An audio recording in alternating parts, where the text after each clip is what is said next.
What are the grounds for divorce in Georgia? Hello, I'm Ed Hecht, and I'm a Georgia divorce and child custody attorney. I'm also a divorced single father of 2 children. I personally know what it's like to deal with these kinds of family law issues, and I am passionate about helping others get through them as well.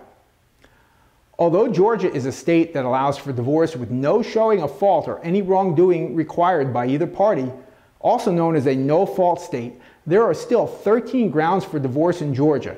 1 is neutral, and the other 12 are fault-based.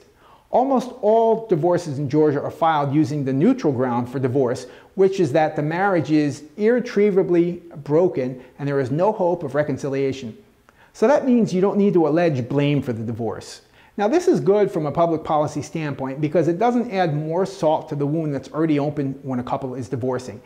And when there are children of the marriage and the parties must continue to work together to raise their children, it's better not to have to put the reasons for their parents' divorce in a public document that the children can someday access, or that could be accessed immediately by neighbors, employers, future romantic partners, relatives, even the general public. So, the list of 12 fault-based grounds that do exist, meaning that they must be proven with evidence of wrongdoing by the other party, are as follows.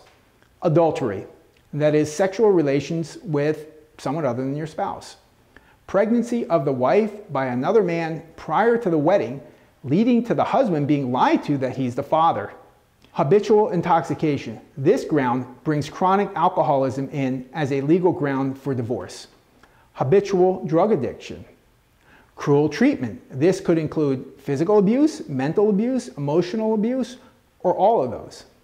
Incurable mental illness. This one actually has pretty stringent requirements to prove, but fortunately, like the other 12 on this list, it's not required as a basis for divorce. Conviction of a crime involving moral turpitude with a sentence of at least 2 years.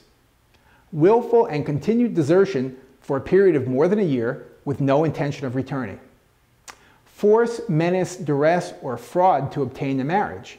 Here the accusation is that the marriage didn't occur of the free and open will of the other party. Impotency at the time of the marriage. This implies that it was there, but that the spouse alleging it didn't know about it.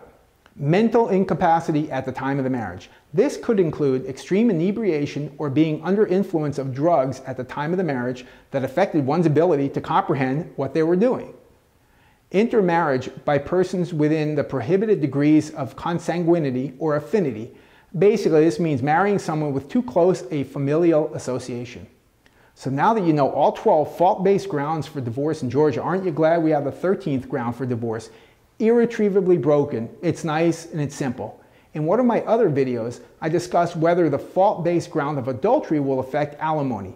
Watch that video and find out. The short answer is, it depends. So check out the video and you'll understand why. Now, I deal with these kinds of family law issues all the time in my practice, so call me at the number you see on the screen and we'll talk about your questions. You can also visit hechtfamilylaw.com and fill out the Contact Us form. Thanks for watching. I'm always happy to speak with you, and please click like or share if you're seeing this video on Facebook or YouTube so others will see this important information too.